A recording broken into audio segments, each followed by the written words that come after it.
एक छोटे से गांव में हरि नाम का एक किसान अपनी प्यारी गाय गौरी के साथ रहता था। गौरी कोई साधारण गाय नहीं थी। उसका रंग दूध जैसा सफेद था और उसकी आंखों में ऐसी बुद्धिमानी झलकती थी कि गांव वाले कहते थे कि वह इंसानों की बातें समझ सकती है। गांव के लोग अपनी फसलों और पशुओं पर निर्भर थे, लेकिन उस साल बारिश नहीं हुई। नदी सूखने लगी, खेत बंजर हो गए और गांव में भूखमरी का खतरा मंडराने लगा। लोगों ने कुएं गहरे खोदे, देवताओं से प्रार्थना की, लेकिन पानी का कोई स्रोत नहीं मिला। एक शाम जब हरि गौरी के पास बैठा था, उसने देखा कि गौरी लगातार पहाड़ियों की ओर देख रही थी।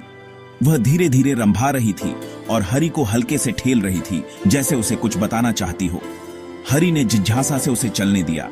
गौरी कई घंटों तक पहाड़ियों की ओर बढ़ती रही, जब तक कि वे एक पुराने भूले बिसरे कुएं तक नहीं पहुंच गए। कुएं के तल पर पानी चमक रहा था। हरि ने दौड़कर गांव में यह खुशखबरी सुनाई। लोग तुरंत इकट्ठा हुए और दिन रात मेहनत करके उस कुएं से पानी लाने के लिए नहरें खोदने लगे। जल्द ही पानी गांव तक पहुंचने लगा और सूखे खेत फिर से हरे भरे हो गए। गांव बच गया। गांव वालों ने गौरी को अपना रक्षक माना और उसकी पूजा करने लगे। उसके बाद से गौरी सिर्फ एक गाय नहीं रही, वह पूरे गांव की संरक्षक बन गई। इस तरह एक बुद्धिमान गाय ने अपने गांव को बचाकर सबको सिखाया कि कभी भी उम्मीद नहीं छोड़नी चाहिए। यह कहानी आपको कैसी लगी? कोई बदलाव या और विस्तार चाहिए?